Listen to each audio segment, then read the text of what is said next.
All right, let's just jump right in. Today, we're going to trace this incredible journey of how business went from being, local to completely global. And you'll see how these two things, massive cargo ships and kind of invisible cloud servers, are really just two sides of the same revolutionary coin. So let me start by asking you a question. Think about this for a second. What does the smartphone that's probably in your pocket right now and the coffee you might have had this morning, what do they actually have in common? Well, the answer is they've both been on a seriously complex global journey. Both of them, and pretty much everything we own and use today, are the end result of this huge interconnected system that stretches all across the planet.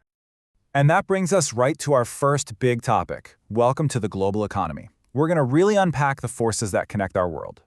So at the very heart of all this is one big idea: globalization. And if you boil it down, it's really just the process that's turning the entire world into a single, interconnected marketplace. It's driven by, well, everything, from international trade in goods and services to the very technology you're using to watch this. This is the engine, the thing that powers that whole complex journey of your phone and your coffee. But look, a system this massive, it can't just be a free-for-all, right? It needs some kind of structure to work. And that brings us to the rules of global trade, the framework that really makes this whole thing possible.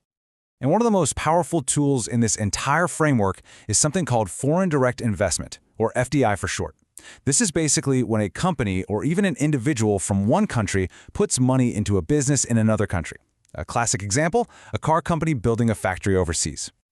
Okay, now this is where it gets really interesting, because FDI is absolutely a double-edged sword. On one side, it can be a massive plus, It can stimulate economic growth, create a ton of jobs, and bring in valuable new technology and skills. But there's another side to it. It can also push out local businesses, there's always the potential for exploitation, and a lot of the time the profits might just get sent back home instead of being reinvested right there. So with these complex trade-offs and all these moving parts, you have to ask, who are the referees in this global game? Who's setting the rules and trying to make sure everyone plays fair? Well, the main referee is the World Trade Organization, the WTO, and its job is pretty straightforward. It sets the ground rules for global trade, it acts as a place for countries to negotiate better deals, and, this is a big one, it settles trade disputes when they pop up, which, they always do. The whole goal is to make trade as smooth, predictable, and fair as possible for everyone involved. And this slide kind of gives us a super simplified look at how a deal actually works. A typical international trade transaction really has 4 key steps. First up, you've got the deal. The buyer and seller agree on the terms. Step 2 is the paperwork. And believe me, it can be a mountain of it. This is all the customs documents and export-import policies. Third, the shipment itself, getting the goods across borders. And finally, the payment, where international financial institutions step in to make sure the seller actually gets paid.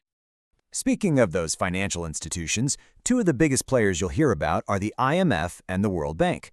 Think of them as the world's financial first responders, but they have very different jobs. The IMF is all about short-term stability. They give out loans to countries to fix immediate payment problems. The World Bank, on the other hand, is playing the long game. They're funding huge, long-term projects to help reduce poverty. So for decades, this whole system of ships and rules and banks was the bedrock of global business. But managing all this growing complexity, well, it was reaching a breaking point. And that's when a new force didn't just join the game, it completely changed the rules. Welcome to the digital revolution. This is the moment everything accelerated. And just like that, everything changed. But it wasn't about replacing the cargo ships with cloud servers. No. It was about putting the servers in command of the ships.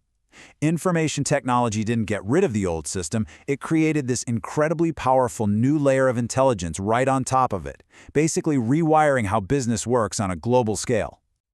I mean, just look at how fast this happened. In the 80s, the PC starts showing up on office desks. A decade later, the internet goes commercial, and boom, e-commerce is born. By the 2000s, we get this data explosion. Companies can now collect and store an unimaginable amount of information. And all of that leads us to the 2010s, the age of AI and big data, where businesses aren't just collecting data anymore, they're using it to predict what's going to happen next. This crazy fast evolution totally changed the game for businesses. It handed them this powerful new set of tools to work with. So let's take a look at technology's new business toolkit, the digital gear every modern company really needs. Yeah, the modern manager's digital toolbox is absolutely packed. You've got systems for organizing day-to-day stuff like Management Information Systems, or MIS. Then there are tools to help make better choices like Decision Support Systems, or DSS. But the real game changers, the heavy hitters, are things like artificial intelligence and big data. And of course, all the techniques you need to warehouse, mine, and manage the incredible knowledge they create. It's a fundamental shift in how decisions get made. So let's quickly define a couple of these big ones. Artificial intelligence, AI, is, well, it's essentially about making machines smart. We're teaching them to learn, to reason, and to solve problems, kind of like a human would. For a business, this is huge. It automates tasks and helps us find insights we'd probably miss otherwise. And a lot of those insights come from what we call big data. Now, this isn't just about having a ton of information, it's about having data sets that are so massive, so complex, that you literally need powerful computers just to analyze them. And when you do that, you can uncover these hidden patterns and trends in just about everything, from what customers are buying to the efficiency of those global supply chains we were talking about at the very beginning. So what's the end goal of all this? What's the point? It's all about turning that raw data into actual business wisdom. It's about using data mining to find the perfect shipping route that saves fuel, and then using knowledge management to make sure that everyone, from the person on the warehouse floor to the CEO, can use that information to make smarter decisions.